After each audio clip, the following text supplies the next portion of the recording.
जौन त्रिजटा ज्ञान में निपुण हरदम भगवान के सत्संग करे वाली रात के सपना देख ले बड़ी अपन सपना माता जानकी जी के समक्ष सुनाओ तरी कहली कि हे सीता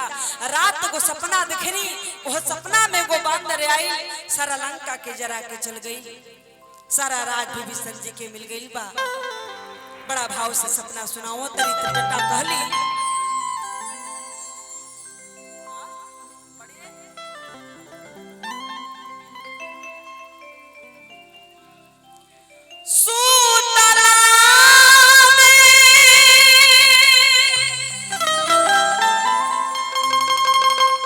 अनुष्का बाबू जिनके ओर से बहुत बहुत पुरस्कार है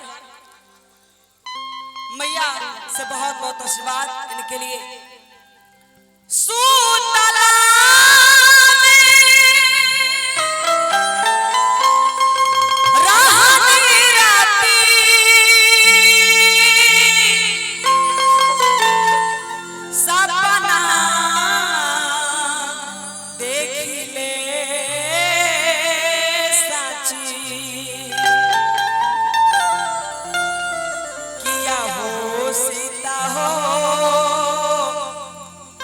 सीता हो सपने में बाना रे हो आवेला होना किया हो सीता हो आहो सीता हो सपने में बाना रे हो आवेला होना सुतला में हमी राती सपना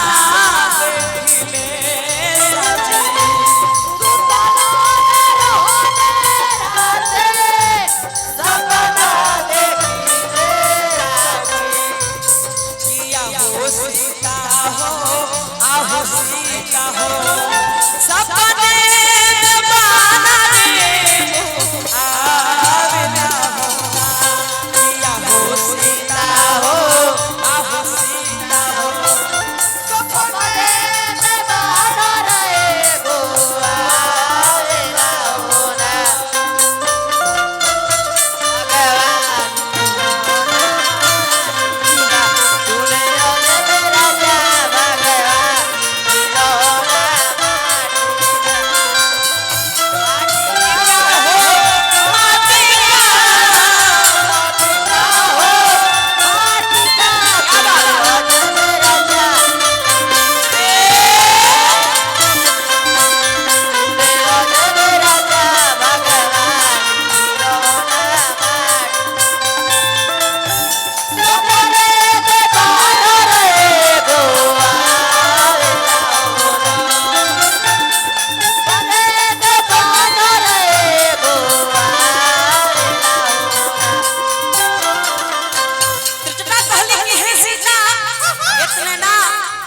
सारा बगिया के उखाड़ के फेंक दिले बबुआ अक्षय कुमार के मार गिरौले कहली कि सुना आगे काका भई फल तोड़ खाई गईले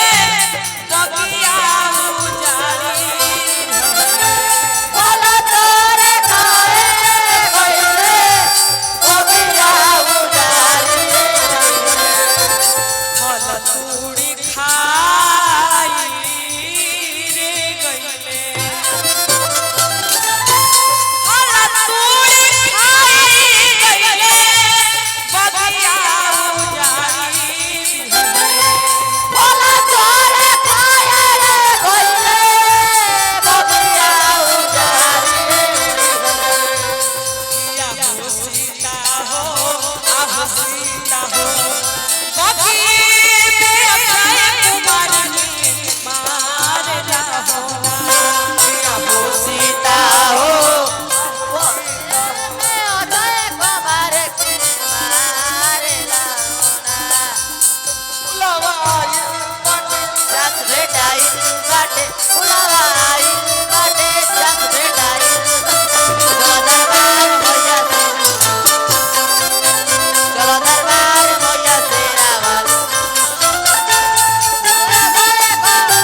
लंका नगरी में कहली कि सुना